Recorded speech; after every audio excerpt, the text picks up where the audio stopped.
Hello friends, मैं आपका mentor AK Singh और आज फिर हम अपने RPSC लाइब्रेरी ग्रेड 2 की तैयारी करेंगे। और ग्रेड 2 में हम क्या देख रहे हैं, थ्योरी सेक्शन देख रहे हैं और आपको प्रीवियस ईयर का एक PYQ करा दिया गया है, यानी कि PYQ आपका कराया गया है। तो आपने वो वीडियो भी देख ली होगी और आपको PYQ यानी कि टेलीग्राम चैनल पर मिल गया होगा।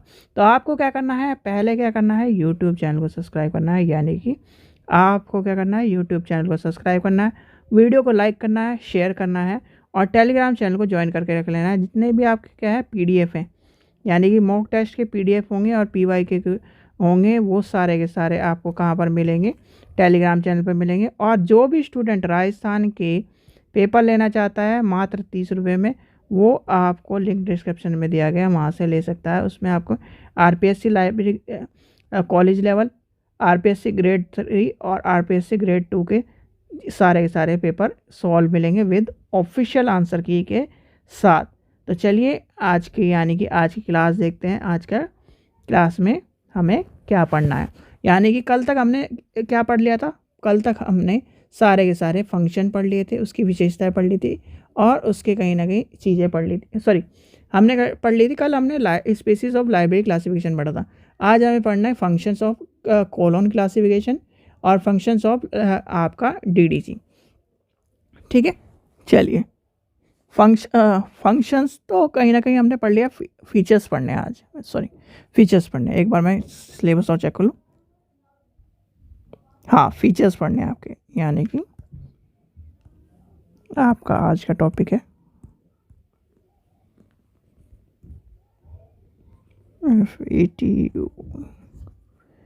फीचर्स, यानी कि विशेषता पढ़नी, कोलोन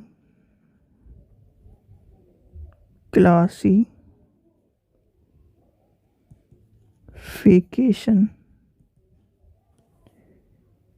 एंड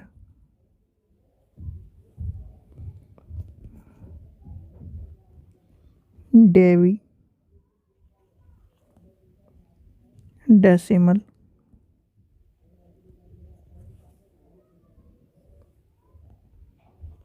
क्लासिफिकेशन।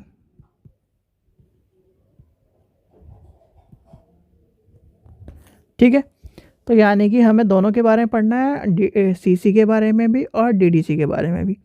तो यानी कि आपके जो DDC है और CC है, यानी कि इसकी विशेषता है, इसकी विशेषता में क्या आपको चीज़ें मिलेंगी देखने के लिए। यानी कि विशेषता में आपको पता है, आपको उसके जो आपके हमने कल क्या पढ़े थे, प्योर नोटेशन, ये सारी चीज़ें आपको मैंने बता दी थी और उसके चीज़ें बता दी थी। तो उसकी विशेषता भी आपको कहीं ना कहीं समझ में आ गई होगी। अब विशेषता के साथ साथ आपको चलिए तो लेके चलते हैं, यानी कि विशेषता लेके चलते हैं।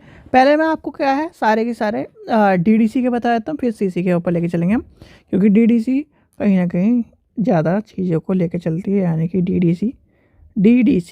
अब DDC की क्या है, यानी कि विशेषता पूछिए तो इसमें विशेषता। ठीक है, अब विशेषता क्या है, यानी कि सबसे पहले आपको पता होगा कि DDC बनाने वाला कौन है, यानी कि मेलविल डेवी। ठीक है, यानी कि मेलविल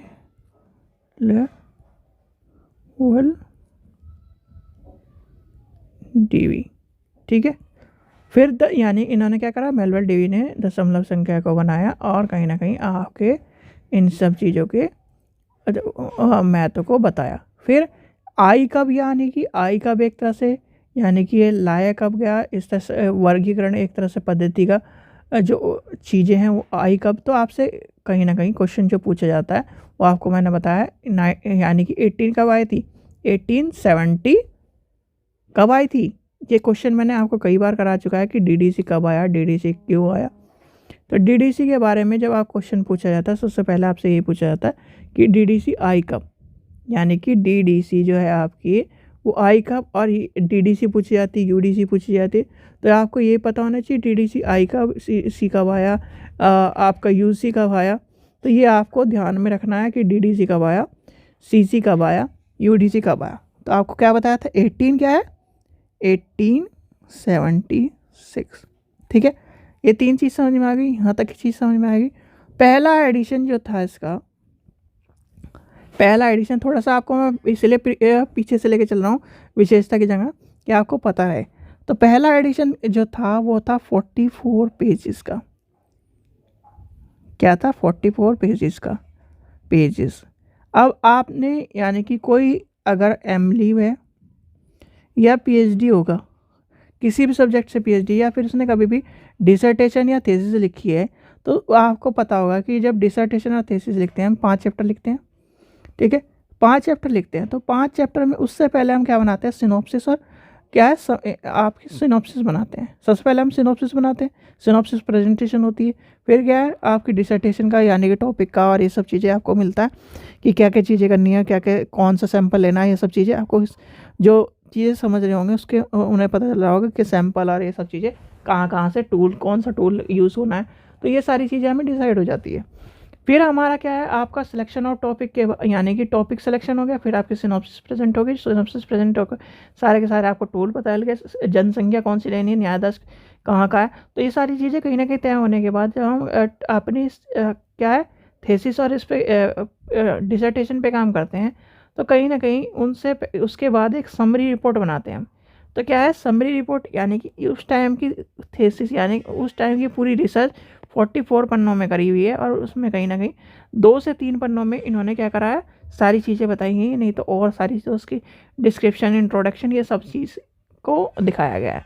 तो आप ये सोचिए डीडीसी उस टाइम पे 44 पन्ने में, जो पहले एडिशन है 44 पन्नों में आपकी सिमट के रह गई, यानी कि 44 पन्नों की रिसर्च से मान के चलिए, क्योंकि क्या है रिसर्च और इन्वेंशन था किसके ऊपर? डीडीसी के ऊपर। ठीक है, और आपके जो यानी कि मेजरली एडिशन अभी तक आपने देखे होंगे, इसके वॉल्यूम आपने देखे होंगे, तो कितने आ चुके हैं? 23 मेजर एडिशंस आ चुके हैं। ठीक है, लास्ट क्या है 2011 के बारे में बताया गया। अब यहाँ तक आ गई। अब एक और चीज़ आई है इसमें, यानी कि ऑनलाइन जब से सिस्टम जुड़ा हुआ है तब से एक चीज़ और जुड़ी हुई है इसमें। क्या है? वो है वेब डीवी, वेब डीवी। ठीक है, तो ये क्या है? Web Dewey. यहाँ तक की कहानी सबको समझ में आ गई होगी, यानी कि एक ब्रीफ आपको मैंने बता दिया है कि भैया इसमें ये है, इसमें ये है, और दशमलव संख्या में ये है। अब दशमलव संख्या को 2 क्या आपने भागों में बांटा है। अब समझिए यहाँ से, पहला आपका आ जाएगा सामान्य उप विभाजन। ठीक है, दूसरा आपका आ जाएगा विशिष्ट उप विभाजन। ठीक है, यानी कि सहायक सारणी में प्रयुक्त इस प्रकार के जो सामान्य उप विभाजन का प्रयोग करके आवश्यकता अनुसार किसी भी मुख्य वर्ग यानी मुख्य वर्ग के साथ बिना किसी निर्देश के किए जाते हैं, तो उसे क्या कहते हैं? सामान्य उप विभाजन।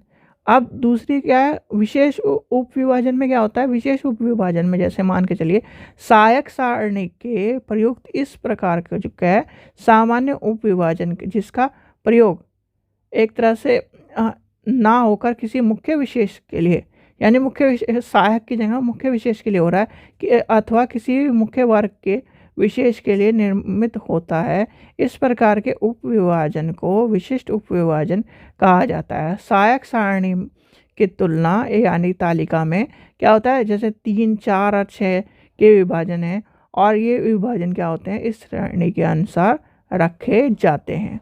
ठीक है, तो यहाँ तक कि आपको कहानी समझ में आ गई। अब एक और कहानी आगे लेके चलते हैं थोड़ा सा हम।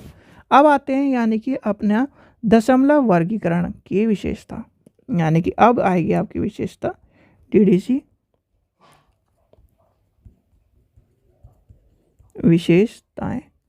अब डीडीसी की विशेषता क्या है? यानी दशमलव वर्गीकरण पद्धति में मुख्य वर्गीकरण पद्धति से पहले क्या है इसके, यानी कि इसके बाद की वर्गीकरण पद्धति के मार्गदर्शन पर एक तरह से प्रदान करती है। क्या करता है? आपको मार्गदर्शन प्रदान करता है। विश्व के अधिकांश पुस्तकालय में ये आपको पता है कि सबसे ज़्यादा यूज़ होने वाली है।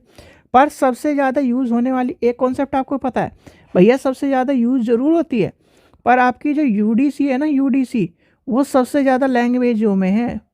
यानी कि यूडीसी जो है आपकी, वो सबसे ज़्यादा लैंग्वेज में है। ये कम से कम जो आपकी ये है, लिखिए डीडीसी की विशेषता में लिखिए, ये 135 यानी कि 135 देशों में लगभग उपयोग होती है। ठीक है, 135 देशों में उपयोग होती है। और कहीं ना कहीं 35 यानी कि इसका अनुवाद क्या है, 35 भाषाओं में हो चुका है, 35 भाषाओं में हो चुका है, भाषाओं में हो चुका है। ठीक है, पर आपकी यूडीसी क्या है, यूडीसी उससे भी ज़्यादा भाषाओं में है। यानी कि यूडीसी जो है आपकी ज़्यादा भाषाओं में है और कहीं ना कहीं आपके ज़्यादा उसका रोल अदा होता है। तो इसलिए कहीं ना कहीं डीडीसी यहाँ पर भाषाओं के मामले में हार जाती है, एक तरह से हारा ही मान लो। चलो, अब यहाँ पर हम क्या कर रहे थे, वर्गीकरण की बात कर रहे थे। अब ये जो पद्धति है, एक तो ये आसान मानी जाती है। जो भी आप लाइब्रेरियन हैं, जो भी आप लाइब्रेरियन एक तरह से लाइब्रेरी के साइंस में होंगे, वो ये देखेंगे कि डीडीसी क्या है, सबसे आसान है। डीडीसी सबसे आसान है। क्यों डीडीसी आसान है भैया, 3 नंबर शुरू के 3 नंबर तो सब निकाल लेंगे, पॉइंट के बाद के 3 नंबर भी यहाँ तक भी निकाल लेते। अगर आप इतने तक भी छोड़ दो तब भी आपका क्या है, एक वर्गीकरण की पद्धति पूरी नहीं तो 70-80% मानी जाएगी, और कहीं ना कहीं वो आपका गलत भी नहीं होगा नंबर। इसके आगे की बिल्कुल यानी कि डिटेल में चलती चल जाती हैं। तो यानी और आपका क्या है, जैसे आपका मान के चलिए हम कोई भी नंबर डालते हैं, जैसे 2H इतना कुछ भी नंबर डाला अपने सीसी में, तो फिर क्या है, वहाँ पर हमें बिल्कुल एक्यूरेट नंबर डालना पड़ेगा। तो इसीलिए कहीं ना कहीं आपने देखा होगा जहाँ पर भी डीडीसी का यूज़ हो रहा है, तो वहीं वहाँ पर ये क्या है, आसान मानी जाती है। और आपको अभी जो बच्चे बिलीव कर रहे हैं, उनसे भी अगर वो डिटेल में पढ़ रहे हैं या फिर एक तरह से मान के चलिए पढ़ ही रहे हैं सही तरह, तो उनसे भी आप पूछोगे तो आपको वो कहेंगे कि क्या है, सीसी से अच्छा आसान है डीडीसी। तो ये क्या है, आपको कहीं ना कहीं चीज़ें समझ में आनी चाहिए। अब विशेषता की बातें में चल रहे हैं, यानी कि विशेषता क्या है इसकी, आपको समझ में आ गई। अब इसकी जो मुख्य विशेषता एक तरह से मानी जाएंगी, जैसे कि आपका क्या है, पर लिखिए, पहला लिखिए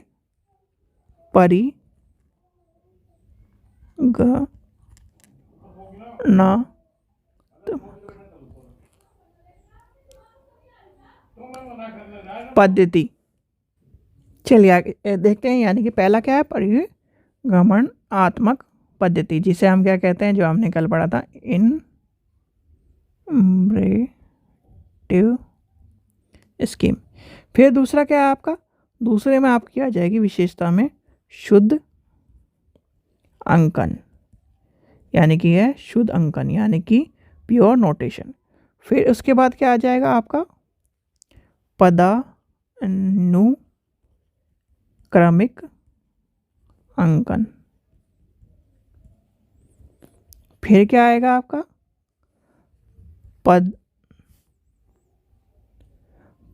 पदानुक्रम अंकन हो गया आपका। फिर आपका है स्मृति सहायक। फिर आपका आ जाएगा सहायक सारणियाँ। फिर आपका आ जाएगा विधियाँ। ये इसकी सारी विशेषताएं चल रही हैं, ठीक है। फिर आपका आ जाएगा, नेक्स्ट चलते हैं आगे बताता हूँ, और विशेष विधियाँ आ जाएंगी। फिर आपका हो जाएगा सामान्य एवं विशिष्ट काल सारणी, ठीक है। फिर उसके बाद आ जाएगा सापेक्षिक अनुक्रमण का। उसके बाद आपका आ जाएगा नवीन संस्करणों का प्रकाशन। फिर उसके बाद क्या है आपका, सभी प्रकार के पुस्तकालय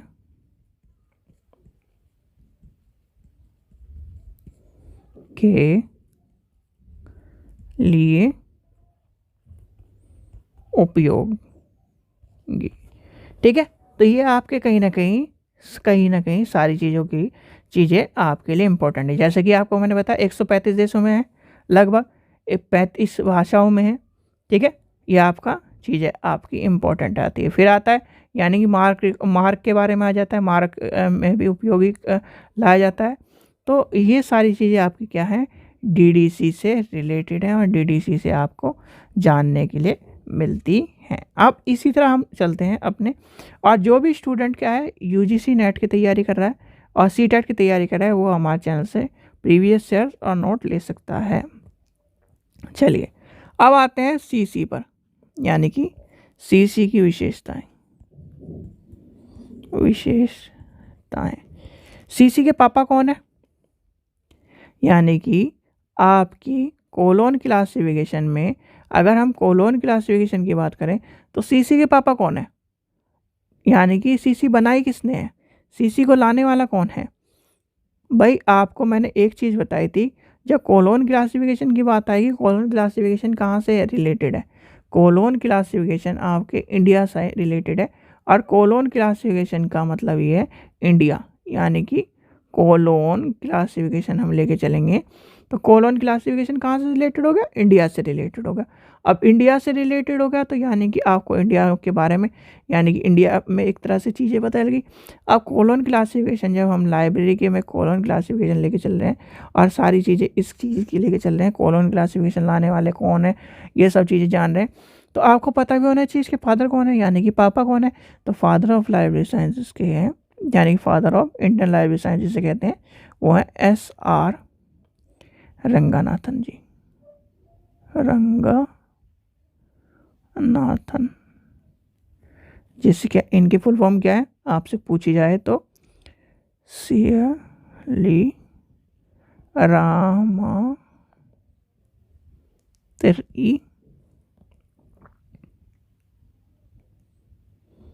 रंगनाथन। ठीक है, ये आपसे पूछी जाती है। तो और इन्होंने क्या किया है, यानी कि लाइब्रेरी कैटलॉग सिस्टम डेवलप किया है, किया है लाइब्रेरी कैटलॉग सिस्टम आपका एक सीसी का। ठीक है, जिसमें क्या है, इसमें आपके क्या है अल्फ़ान्यूमेरिकल और यानी कि अल्फ़ाबेट और न्यूमेरिकल नंबर को यूज़ करते हुए इन्होंने यूज़ किया है। फिर आता है इसके यानी कि एडिशन कितने हैं, 6th एडिशन तक आपको देखने के लिए मिल चुके हैं। एडिशंस आया कब है, आया है आपका 1933 में। ठीक है, कब आया है, 1933 में, जिसमें क्या है आपको सारी की सारी, यानी कि आपने देखा होगा ABCD है, देखो ABCD बड़े में, ठीक है, और आपका छोटे में ABCD, और फिर आपका नंबर्स, और आपके यानी कि पिरामिड जो है वो भी कहीं ना कहीं आपने देखा होगा इसमें यूज़ होते हैं। क्या यूज़ होते हैं, चलो आपसे क्वेश्चन पूछता हूँ, जैसे छोटा जेड है वो किसके लिए यूज़ हो रहा है, 2 नंबर किसके लिए यूज़ हो रहा है, 2 नंबर आपको पता है किसके लिए यूज़ होता है सीसी में, 2 नंबर आपका लाइब्रेरी के लिए यूज़ होता है, याद कर लेना, सबसे ज़्यादा क्वेश्चन पूछा गया है 2 नंबर किसके लिए यूज़ होता है। फिर अगर जैसे आप एजुकेशन की लाइन में हो तो एजुकेशन में पूछ लिया जाता है यानी कि एजुकेशन का नंबर कौन सा है, तो ये भी आपको पता होना चाहिए। जैसे जेड पूछा जाता है सबसे ज़्यादा, जेड किसका है, तो जेड आपको पता होना चाहिए लॉ का है। तो ये भी आपको सारे ज़्यादातर पूछे जाते हैं। तो यहाँ तक की कहानी समझ में आ गई। अब आते हैं यानी कि इसके फीचर्स पर, और इसके क्या है यानी कि इसकी विशेषताओं पर। विशेषताओं को आपको ध्यान देना है सबसे ज़्यादा कि विशेषता क्या है, ये क्या विशेष बता रहा है, और कहीं ना कहीं ये जो पद्धति है वो किस चीज़ के बारे में बताती है। देखो जब हम इस पद्धति के बारे में लेके चलते हैं तो आपने एक चीज़ नोटिस करी होगी, इसके जो फीचर्स हैं वो इम्पोर्टेंस क्या देती हैं। आपने इसकी 5 एक तरह से 5 कैटेगरीज पर वाला कॉन्सेप्ट पढ़ा है। देखिए चलिए आगे बताता हूँ मैं, जो इसकी विशेषता में सबसे इम्पोर्टेंट माना जाता है, PMEST,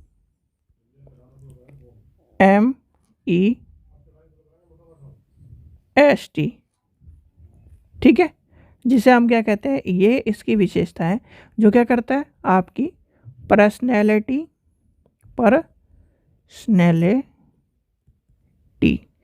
यानी कि P से पर्सनैलिटी, M से मैटर, ठीक है, M से मैटर, E से एनर्जी, E से एनर्जी, S से स्पेसिंग और T से टाइम। क्या है, T से टाइम।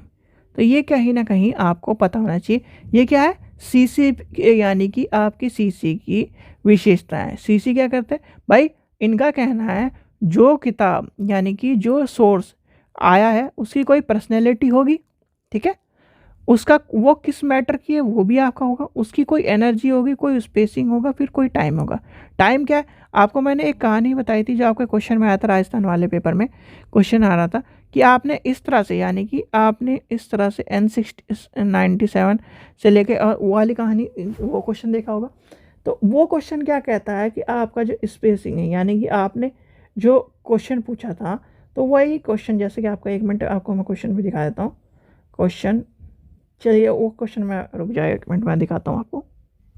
देखिए उसमें क्वेश्चन था आपका कि अवधि में यानी कि अवधि के अनुसार क्वेश्चन था कि टाइम पीरियड के ऊपर क्वेश्चन है 1987 टू 2019 इन कोलोन क्लासिफिकेशन के बारे में पूछा गया था, यानी कि आपको बताना था 9। और ये क्वेश्चन आपका नंबर है क्वेश्चन नंबर 15 है। जाकर आप जब पेपर सॉल्व करवाया गया आप उसे देखिए, और पीडीएफ आपका कहाँ है, टेलीग्राम चैनल पर मिलेगा, तो वहाँ से आपको उसका पीडीएफ भी निकाल लेना है। तो उसमें क्या था 80 यानी कि 1987 से लेकर 2019 तक का पूछा था, क्योंकि 2019 का पेपर है वो, तो 2019 तक का पूछा था। तो आपको बताना है सीसी में आप इस नंबर को कैसे लाओगे, यानी कि इस नंबर को प्रेजेंट कैसे करोगे, आपको ये बताना था। बताओ कैसे प्रेजेंट करोगे। ये जब प्रेजेंट की बात आएगी तो आप क्या करोगे बताओ, ये एस यानी कि इस तरह करोगे, यानी कि P19/N87 करोगे, या फिर N87 P19 करोगे। और ये नंबर 1 है और ये नंबर 2 है। ये मुझे बताओ कि आपको इसमें से आंसर कौन सा है, क्योंकि भाई आपको भी तो थोड़ी बहुत मेहनत करनी पड़ेगी। क्वेश्चन नंबर 15 है ये, आपका पीडीएफ आपके टेलीग्राम चैनल पे पड़ा हुआ है, पेपर आपको करवाया गया है, प्लेलिस्ट में आपको पड़ा हुआ है, तो आपको उससे भी तो देखना है। आप देख के मुझे बताओ इसमें से आंसर कौन सा होगा, नंबर 1 होगा, नंबर 2 होगा, ठीक है। तो ये कहीं ना कहीं एक तरह से विशेषता बता रहा है कि कहीं ना कहीं क्या कर रहा है, सीसी की विशेषता बता रहा है। और सीसी की विशेषता में कहीं ना कहीं बहुत सारी चीज़ें आपको एक्स्ट्रा देखने को मिलेगी, इसलिए कहीं ना कहीं रंगनाथन जी ने सीसी को इम्पोर्टेंस दी है। भाई सीसी जो है आपकी क्या है, उनका कहना है दुनिया में जितनी भी किताबें हैं क्या है, जैसे आपकी क्या है डीडीसी में क्या है, अंदाज़ा लगा के हम एक श्रेणी में प्रदान कर सकते हैं। जैसे मान लीजिए कोई नंबर है 111, ठीक है, 111 है, अब उसके आगे दे दिया हमने 2222, यानी 1112222 हमने क्या है एक कैटेगरी प्रदान कर दी। पर आपका सीसी में क्या होता है, बिल्कुल स्पेसिफिक हमें क्या करना पड़ता है, एक कैटेगरी प्रदान करनी पड़ती है, एक आइडेंटिफिकेशन प्रदान करनी पड़ती है। जैसे आपका क्या है, आपका पैन नंबर और क्या है आधार नंबर एक यूनिक आइडेंटिफिकेशन नंबर होता है। क्या करते हैं कि यूनिक आइडेंटिफिकेशन नंबर आपको मिलता है। तो उसमें इसी तरह क्या है आपका, यानी कि सीसी में होता है कि एक यूनिक स्टैंडर्ड और एक यूनिक स्टैंडर्ड नंबर आपको प्रदान कर दिया जाता है, किसमें, आपके सीसी में, आपके सीसी के इस चीज़ में। तो आपको ये पता होगा कि सीसी में कहीं ना कहीं स्पेसिफिक रूल में आपको नंबर मिलता है। तो यानी कि आपका क्या हो गया, फंक्शंस हो गए, इसके कैटेगराइज हो गई, और कहीं ना कहीं ये सब चीज़ें आपको देखने के लिए मिलती हैं। तो मेनली आपसे यही पूछा जाता है पर्सनैलिटी मैटर। देखिए personality matter, energy, spacing and time, तो ये आपको कहीं ना कहीं पता होना चाहिए। ठीक है, तो दोनों के डिफरेंस पता लगे, दोनों की स्पेसिफिक यानी कि एक तरह से विशेषता पता लगी। विशेष क्या प्रदान कर रहा है, ये एक आपको पर्सनैलिटी प्रदान कर रहा है, ये आपको मैटर प्रदान यानी कि किसी मैटर के बारे में बता रहा है, किसी यानी किसी व्यक्ति की या फिर किसी चीज़ की एनर्जी होगी वो प्रदान। अच्छा, एक चीज़ और मैं बोल गया, सॉरी। अब इनके सिंबल भी हैं, इनके सिंबल है, आपके सिंबल भी याद कर लेने। चलिए आपके सिंबल में इसके आगे लिख देता हूँ। इसका पहले का सिंबल है कोमा, कोमा यानी कि कोमा। ठीक है, दूसरे का सिंबल है सेमीकोलन यानी कि सेमी कोलोन। ठीक है, फिर आता है कोलोन। ठीक है, फिर आता है पॉइंट। ठीक है, फिर आता है आपका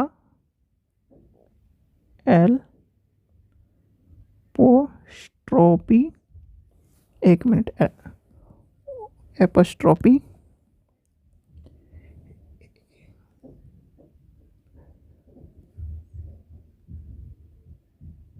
या एपोस्ट्रोपी वैसे कहते हैं इसे, एपोस्ट्रोपी।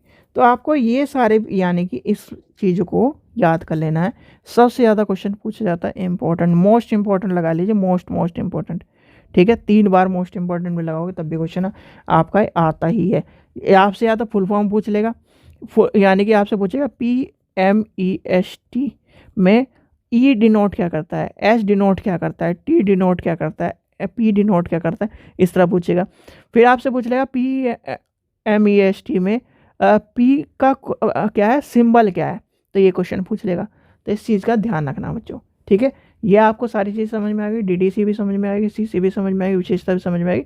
तो ये आपको सारी चीज़ें समझा दी गई हैं जितना आपको point of view, exam point of view से इम्पॉर्टेंट है। यानी फालतू की चीज़ें आपको क्या है, क्या किताबें और कहीं ना कहीं बहुत सारी किताबों में बहुत सारी चीज़ें दी गई हैं, यानी कि CC और इसकी सारी चीज़ें आपको लिखवाने लगे तो और काम की एक भी नहीं है, तो फिर वो चीज़ें मैटर नहीं करती, क्योंकि ज़्यादा पढ़ोगे तो एक तरह से ये है स्पेसिफिक पढ़ना है हमें, और स्पेसिफिक पढ़ के उसे रटना भी है और एक तरह से रिवाइज भी करना है।